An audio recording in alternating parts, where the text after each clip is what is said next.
मेरा सवाल जो हमारे प्रदेश में कार्यरत आशा बहनें हैं उनसे जुड़ा हुआ है और सरकार कहीं ना कहीं इन आशा बहनों की आशाओं पर लगातार पानी फेरती हुई आ रही है। ये आशा बहनें जो हैं उनका मूल मंत्री जी शायद आपका विभाग समझ नहीं पा रहा है। और रही बात छपने की, आशा बहनों का भी उतना ही अधिकार है कि वो अखबार की पंक्तियों में सामने आए और उनकी अधिकार की जो बातें इस सदन में बोली जा रही हैं वो लिख करके पढ़ करके वहां पर आए, क्योंकि आज वो आशा बहनें जिस तरीके से आपके विभाग की रीढ़ बन करके हैं शायद ये सरकार नहीं समझ पा रही है और इसीलिए बार बार उसको एक ऐसा मामूली सा पत्थर समझ करके फेंकी जा रही है। लेकिन मंत्री जी शायद आप ये समझ नहीं पा रहे हैं कि ये आशा बहनें हीरा है और उसका वर्णन, क्योंकि हमारे वित्त मंत्री जी यहाँ बैठे हैं, मैं कहना चाहूंगी कि इस विभाग में जो आशा बहनें जिस तरीके से काम कर रही हैं, चाहे वो संक्रमित रोग हो उनको बचाने के लिए, मैं बहुत डिस्क्रिप्शन के साथ नहीं बोलूंगी, लेकिन ये बजट से रिलेटेड है, इसलिए मैं कहना चाहूंगी कि जितना वो काम कर रही हैं अगर उनका काम रोक दिया जाए तो आपके विभाग का जो संपूर्ण का बजट है वो पूरा का पूरा बजट भी आप लगा देंगे, तब भी आप उनके द्वारा किए हुए कार्यों को पूरा नहीं कर पाएंगे। और ऐसी स्थिति में 1 ट्रिलियन इकोनॉमी की बात हुई पिछले सदन में और लगातार सरकार के द्वारा हो रही है। ऐसी स्थिति में 8,08 करोड़ का बजट है उत्तर प्रदेश की सरकार लेकर के आई है, लेकिन उस बजट में हमारी आशा बहनों के लिए कुछ भी नहीं है। मंत्री जी, मेरा प्रश्न आपसे ये है कि आप बात करते हैं कि उनका इतना मानदेय है और इतना सरकार दे रही है। मेरे पास आंकड़े हैं और मैं उसे टेबल भी करना चाहूंगी कि वर्तमान में 24 ऐसे जिले हैं और 25,000 आशा महिलाएं हैं जो हमारी वर्कर्स हैं जिनका भुगतान नहीं हुआ है और आज वो रोडों पे हैं, वो जगह जगह पर आपसे मिलना चाह रही हैं, लेकिन उन्हें आपसे मिलने का अवसर नहीं मिल रहा है और शायद इसीलिए नहीं मिल रहा है क्योंकि वो छप नहीं रही हैं। जो छपता है वो दिखता है और मीडिया की ये ताकत है और ये लोकतांत्रिक व्यवस्था की ताकत है कि हम उस चीज को, सत्यता को सबके सामने लेकर के आए।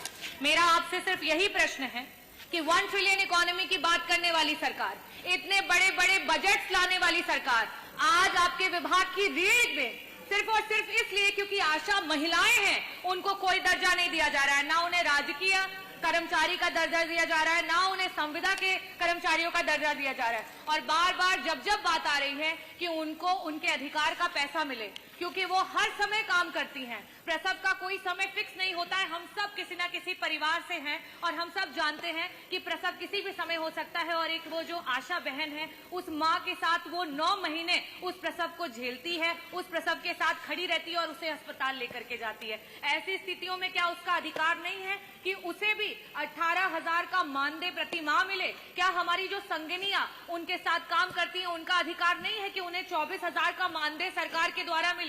तो मेरा प्रश्न पहला तो मैंने पूछ लिया, साथ ही साथ मैं आपसे अपने अनुपूरक भी पूछ लेती हूँ कि आज अस्पतालों में जब वो महिलाएं प्रसव की महिलाओं को लेकर के, मरीजों को लेकर के पहुंचती हैं तो वहां उनके रुकने तक का इंतजाम अस्पतालों में नहीं है।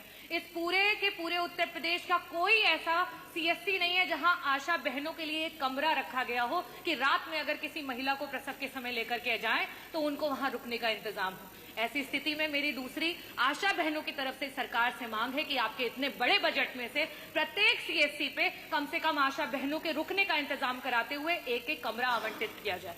मेरा तीसरा आपसे मांग ये है कि ये जो बहनें दिन रात कड़ी तपस्या कर रही हैं, मेहनत कर रही हैं, सड़कों पे घूम रही हैं, परिवारों को जोड़ रही हैं, जागरूक कर रही हैं, prevention is better than cure, इसकी बात कर रही है, क्या इन महिलाओं का अधिकार नहीं है कि उन्हें स्वास्थ्य बीमा और उन्हें जीवन बीमा मिले? क्या सरकार अपने विभाग की इतनी महत्वपूर्ण महिलाओं को ये नहीं दे सकती है?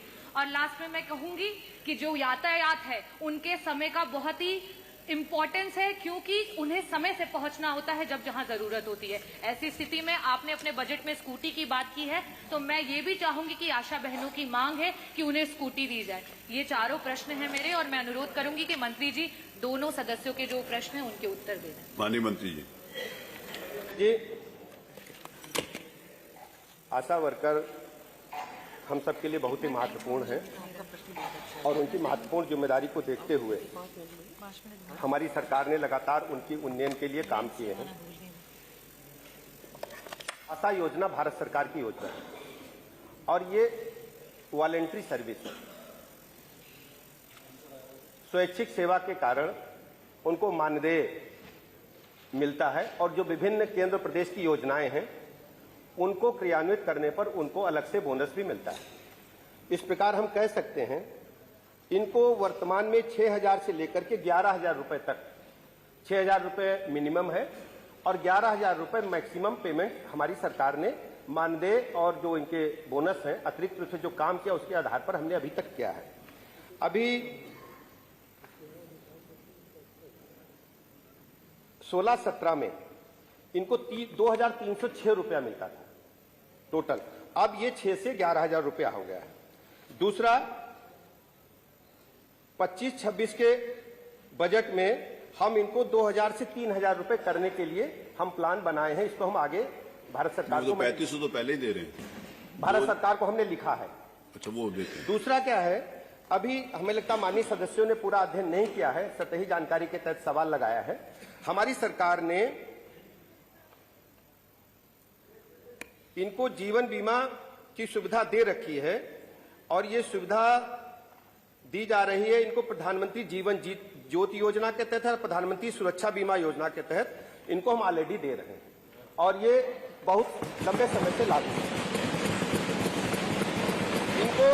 इनको हम स्मार्टफोन भी एक दिए हैं।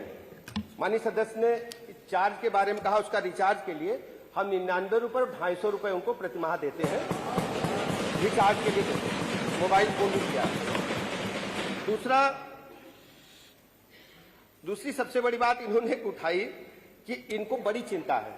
सर, लोकतंत्र में कभी काम करने का अवसर इनको भी मिला है और आज हमें मिल रहा है। हम लोगों ने इनके मानदेय को लगातार बढ़ाने का काम किया है और 2018 में 1,000 रुपया था, इसको 2,000 रुपया अपनी सरकार ने किया, भारतीय जनता पार्टी की योगी जी की सरकार ने किया है।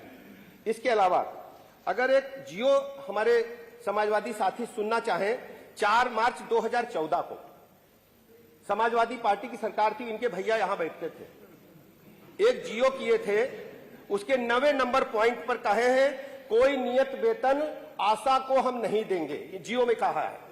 और दूसरा कहा है कोई मानदेय भी नहीं मिलेगा। मेरा यह कहना है ये कोई ऐसी बात नहीं है, ये हमारी सरकार की प्रतिबद्धता आशा वर्कर के साथ साथ उत्तर प्रदेश के एक एक कर्मचारियों के हित के लिए। आशा वर्कर हमारे स्वास्थ्य विभाग की रीढ़ की हड्डी, मैं स्वयं इनके संपर्क में रहता हूं। एक और सूचना दे दूं, मुझे अच्छी तरह याद है इनके भैया यहां बैठते थे, आशा वर्कर ने प्रदर्शन किया था, हजरतगंज कोतवाली में मुकदमा दर्ज हुआ था, जो आशा वर्करों की अध्यक्ष प्रदेश की, उसका मुकदमा पिछली सरकार में न्याय मंत्री रहते हुए मैंने वापस लिया था। ये वही हमारे समाजवादी साथी हैं। इसलिए माननीय अध्यक्ष जी, हम पूरी तरह से प्रतिबद्ध हैं। अपने आशा वर्कर के साथ साथ प्रदेश के एक एक कर्मचारियों के हितों की चिंता करना हमारे सरकार का प्रथम दायित्व है। कर्मचारी हमारी रीढ़ की हड्डी है, उनके सुख और दुख में हम हमेशा खड़े रहेंगे, इसमें कोई शक की गुंजाइश नहीं है। प्रश्न संख्या 3 डॉक्टर आर के वर्मा।